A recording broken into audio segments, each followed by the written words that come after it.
عاملين ايه النهارده؟ النهارده بقى الاسره بتاعتنا الجميله كانوا قاعدين بياكلوا كلهم سوا، وبعدين الام كانت محضره الاكل وكله كان قاعد مبسوط. ايه ده؟ الاب جاب هديه للام، ده خاتم جميل جدا وهديه كمان للبنت. الله، ده ايفون جديد جدا. طب والولد فين هديتي امال؟ انا معلش ما جبتلكش هديه، تعالى معايا بره كده بص. ايه رايك في العربيه الجميله دي؟ الله، دي عربيه حلوه قوي، انا عايز اخدها واجري بسرعه. الولد اخد العربيه وما صدق يجري بيها يروح يوريها لاصحابه كلهم. وبعدين اصحابه كانوا قالوا له اقف هنا، ايه رايك؟ واو، نضاره جديده وعربيه جميله، ايه الحلاوه دي؟ راح الولد قال لهم ايه رايكم تعالوا نحتفل بقى بالعربيه الجديده. راح قعد يصرف فلوسه كلها في الاحتفال مع اصحابه بالعربيه الجديده. هو ما كانش حارمهم من حاجه، وهم كانوا ملمومين عليه عشان بيصرف كويس قوي، عمال يصرف فلوس كتير زي ما انتوا شايفين، عمال يبعزق في كل فلوسه. يا ترى هم هيفضلوا اصحابه حتى بعد ما يبقاش معاه فلوس؟ هنشوف كده. ويا ترى هو ممكن يبقى معهوش فلوس من كتر الفلوس دي؟ طيب، هو نازل لقى ناس عصابة جايين بيضربوا باباه بيقولوا له انت فين الفلوس اللي عليك؟ وباباه طلع مديون وطلعت الفلوس دي مش بتاعته. وبعدين راحت العصابة ضربته، وهم كانوا مش مصدقين ان الفلوس اللي معاهم دي ما كانتش فلوسه الحقيقية. الولد عمل بيه على نفسه من كتر ما هو خايف، وقعد يقول لباباه انت فين يا بابايا، وانت ما كنتش المفروض تاخد الفلوس دي، احنا نقدر نعيش من غير فلوس. الاب قاعد عمال يشرب ويسكر عشان هو معهوش فلوس ومش عارف هيرد الفلوس للعصابة ازاي.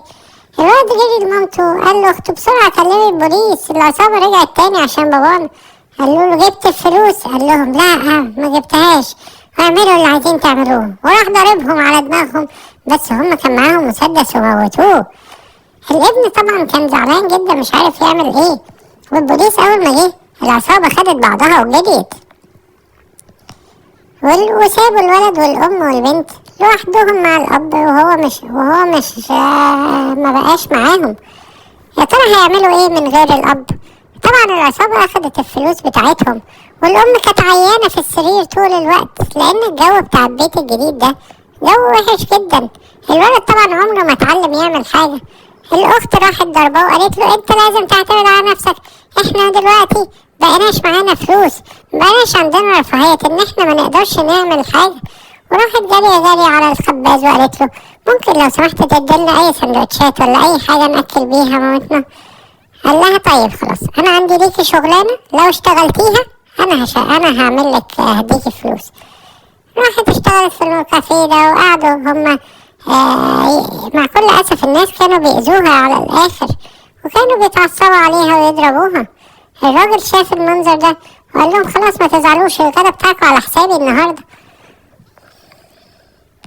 وراح بص للبنت قال لها انت مالكيش شغل تاني عندي. قالت له حرام عليك، انا مامتي عيانه. قال لها طب بصي خدي الفلوس دي، بس انا مش عايزك تشتغلي تاني، انا مش عايزك تبوظي لي سمعه المكان. رجعت على البيت، اخدت الفلوس ورجعت على البيت. طبعا رجعت لقت الولد هو معهوش فلوس. اصحابه يقولوا ها هتيجي تخرج معانا؟ قال لهم يلا بينا. وخرجوا جري بسرعة على المكان اللي متعودين يخرجوا فيه. طبعا هما متعودين ان هو اللي بيصرف عليهم، وهما اللي كانوا بياخدوا منه كل الفلوس. راح جه صاحب المكان قال له يلا هات الفلوس. راح لصاحبه قال له ايه ده، انا معيش فلوس، ايه رايك تدفع انت المرة دي؟ الراجل طرده من المحل وقال له انت ما ينفعش تقعد عندي. واصحابه فجأة اختفوا من حواليه. قعد يفكر كتير انا ممكن اعمل ايه. راح جري على البيت وشاف الفلوس اللي في البيت اللي اخته بتشتغل وبتشقى طول السنة عشانها، وراح واخد الفلوس دفعها للمحل وعزم فيها اصحابه. رجعوا اصحابه تاني حبايبه. طبعا دي مش حاجة كويسة ان هو ياخد فلوس وشقى اخته عشان هو عايز ينبسط شوية. الاخت رجعت جري على البيت، لقت الام عيانة جدا. رجعت عشان تاخد الفلوس اللي هي كانت تعبانة فيها، ملقتش اي فلوس. الولد عمال يصرف الفلوس على كل اصحابه وهم مبسوطين اخر انبساط، والاخت ملقتش الفلوس اللي تدفعها للمستشفى. ايه الوحاشة اللي هو عملها دي؟ العصابة واقفة على باب المكان وشايفة الولد. قالت له هترد الفلوس اللي على باباك؟ قال لهم لا انا معيش فلوس، احنا معناش اي فلوس. الاخت جت وشافت العصابة بتضرب في اخوها، وقالت انا مش هسيب اخويا يحصل فيه زي ما حصل في بابايا.